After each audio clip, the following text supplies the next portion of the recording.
پیغمبر اکرم بھی اس بات کو محسوس کر رہے تھے کہ کچھ لوگ ایسے ہیں کہ جو علی سے دشمنی رکھتے ہیں، علی سے خار کھاتے ہیں، علی کے قریب رہنا پسند نہیں کرتے ہیں، علی سے دوری اختیار کرتے ہیں. یہ خود پیغمبر اکرم محسوس کر رہے تھے.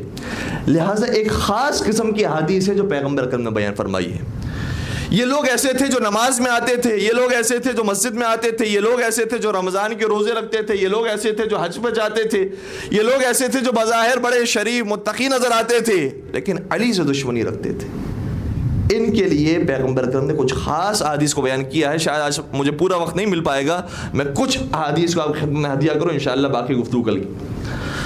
کہ پیغمبر اکرم نے شاہ فرمایا اگر تم جاننا چاہتے ہو کہ علی کس ذات کا نام ہے، علی کی شخصیت کس ہستی کا نام ہے، تو یاد رکھو فرمایا کہ فضل علی علی سائر الامہ کفضل یوم الجمعۃ علی سائر الایام. سبحان اللہ. فرمایا اگر تم یہ سمجھتے ہو کہ جمعے کے دن کی بڑی فضیلت ہے، نماز جمعہ قائم ہونی چاہیے، خطبہ جمعہ ہونا چاہیے، سورہ جمعہ کی تلاوت ہونی چاہیے، جمعے کا دن بڑا بابرکت دن ہے، تو جتنی تمہاری نگاہ میں فضیلت ہے جمعے کے دن کی، یاد رکھو جمعے کا دن جیسے دنوں کے اوپر فضیلت رکھتا ہے ویسے علی کی ذات سارے انسانوں پر فضیلت رکھتی ہے.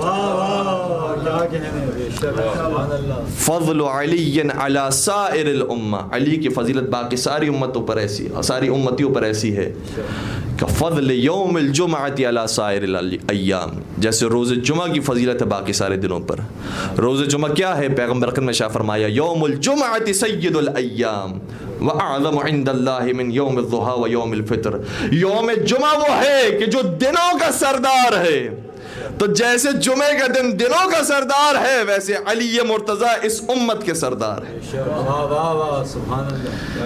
یہ ایک حدیث ہو گئی ہے. اس سے ملتی ہوتی اب دوسری حدیث فرماتے ہیں فضل علی علی سائر الامہ کفضل شہر رمضان علی سائر الشہور.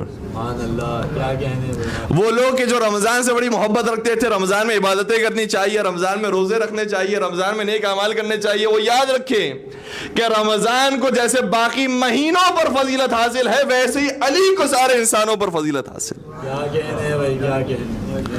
اور ماہ رمضان کا ذکر تو خود قرآن کریم میں آیا ہے کہ شہر رمضان الذی انزل فیہ القرآن. رمضان کا مہینہ وہ ہے کہ جس میں قرآن کو نازل کیا گیا ہے، تو ماہ رمضان وہ ہے جس میں قرآن نازل ہوا ہے. علی مرتضیٰ وہ ہے کہ جو قرآن کی حفاظت کرنے والے ہیں. تیسری حدیث پھر ملتی جلتی حدیث فرمایا فضل علی علی سائر الامہ کفضل لیلۃ القدر علی سائر اللیالی. علی کو ساری امت پر ایسی ہی فضیلت حاصل ہے جیسی شب قدر کو ساری راتوں پر حاصل ہے.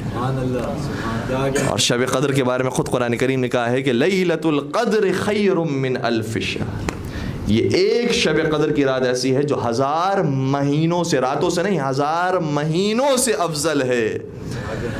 تو معلوم ہوا، اور یہ ہمیں معلوم ہوا جنگ خندق کے مقام میں کہ جب علی نے ایک ضربت ماری تو فرمایا ضربت علی یوم الخندق افضل من عبادت الثقلین، کہ خندق کے دن علی کی ایک ضربت ثقلین کی ساری عبادتوں سے افضل ہے.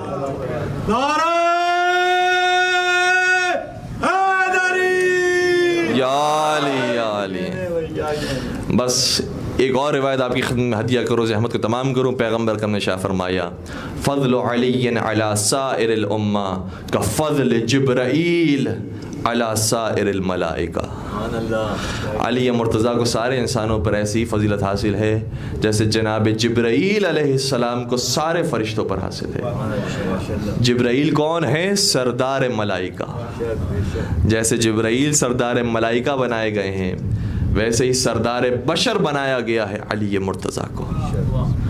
وہ علی مرتضیٰ جس کے اس قدر فضائل تھے. پیغمبر اکرم کے موقع پر دن ہو رات ہو، سردی ہو گرمی ہو، چاہے خلوت میں ہو چاہے جلوت کے اندر ہو، ہر موقع پر علی مرتضیٰ کے فضائل بیان کرتے رہتے تھے.